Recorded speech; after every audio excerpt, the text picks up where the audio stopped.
My name is David Robert Beck. Myself and my wife, Razzell, and small son, Joseph, are members of the Lake Miramar Ward of the Penasquitos, California state. It's in San Diego County. I've been asked today to speak a little bit about Jesse Knight, who was part of my family tree, and I appreciate very much the opportunity to do that.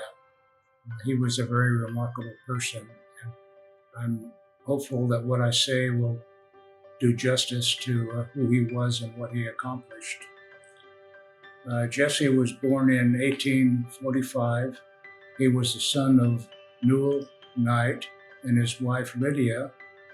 Newell was the son of Joseph Knight Sr. and his wife Polly. Jesse is the brother of my great-great-grandfather, James Knight, who was also a son of Newell and Lydia. So that makes Jesse my second great uncle. So in this talk, I will just refer to him as Uncle Jesse. So I'm going to talk about Jesse's contributions first. He followed in the footsteps of his parents and grandparents in supporting the restored church, and he did so in a unique and different way than his ancestors did. He became a millionaire in Utah, but he's not famous for what he possessed, but for the way he handled those resources. He did so in a manner to help the financially struggling church and members at the time. Uncle Jesse was a humble and faithful man, and he was grateful to the Lord for the blessings that the Lord gave him and his family, and he wanted to pay back the Lord very much. To make a long story short, he discovered that he had a gift for prospecting and finding valuable deposits of ore. And the area we're talking about is Payson, Utah, which is in the northern area of central Utah. It's not too far from Provo. Fellow prospectors referred to him as the Mormon wizard. But before discovering any deposits of precious metal, he received a lot of inspiration and even personal revelation from the Lord that told him what the Lord expected of him before he qualified himself to be blessed with these resources. And I'd like to, for just a moment here, read two of his quotes. Uncle Jesse said, "Any money we get should be used wisely for the purpose of doing good and building up the church." And he also said, "The earth is the Lord's bank, and no man has the right to take money out of that bank and use it extravagantly upon himself." He became wealthy and immediately used the money to bless the lives of others. We're talking about it, the time frame is about 1893, and there was a Great Depression that was occurring at that time, and there was a high level of unemployment that affected not only the members of the church and others, but also the church itself. So by 1906, Uncle Jesse had established a very productive mine in which it produced a lot of silver and gold. And he used those riches to establish over 80 different business enterprises. It was quite remarkable. And he did so for the purpose not of enriching himself, but for providing employment for members of the church and others, and also for benefiting the church itself. He established a community called Knightsville. It was different from the other communities in that his employees, he gave them the Sabbath day off. he prohibited any saloon from opening up in the town. And he also brought electricity and water into other rural communities, and even built roads into them. So he was quite the industrialist, but he did all of this for the blessing of others. Now, Uncle Jesse was a trustee and financial backer of the Brigham Young Academy, which in 1903 became officially known as Brigham Young University. He gave the university large sums of money, and he provided over 500 acres of land for its building and its expansion. 2 buildings, in fact, on the BYU campus are named after Jesse and his wife Amanda.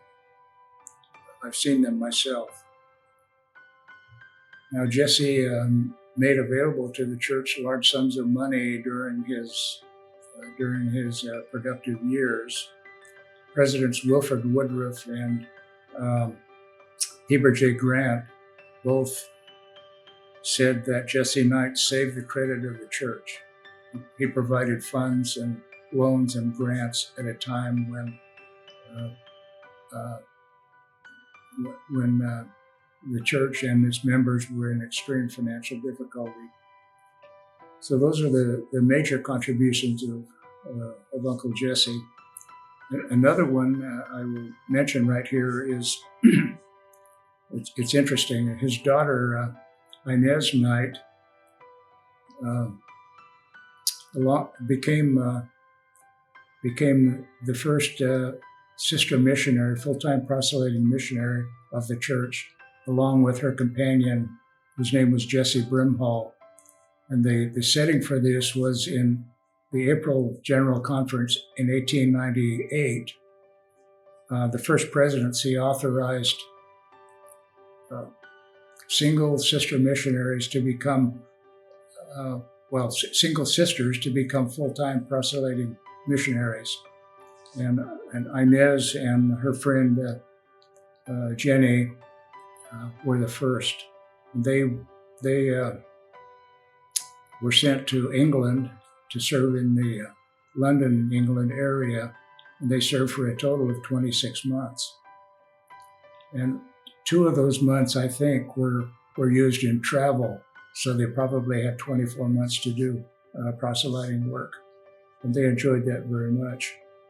And when they returned, Sister Brimhall married one of Jesse's sons, so she became part of the family. That was a very interesting fact. So that concludes the contributions of Jesse Knight. We'll move on to the other part of the outline, which is his legacy. To me, the legacy of Jesse Knight is that he set a tremendous Christ-like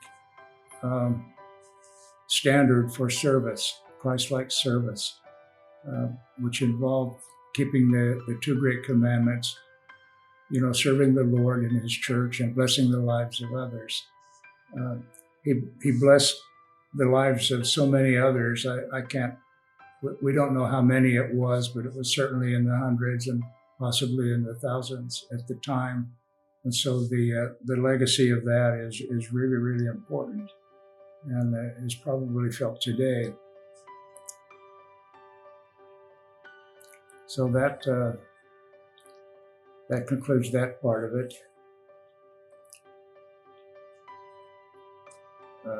Let me conclude by bearing my testimony that I know that this is the true restored Church of Jesus Christ, that Joseph Smith was a prophet, that we are guided by a prophet today, President Nelson.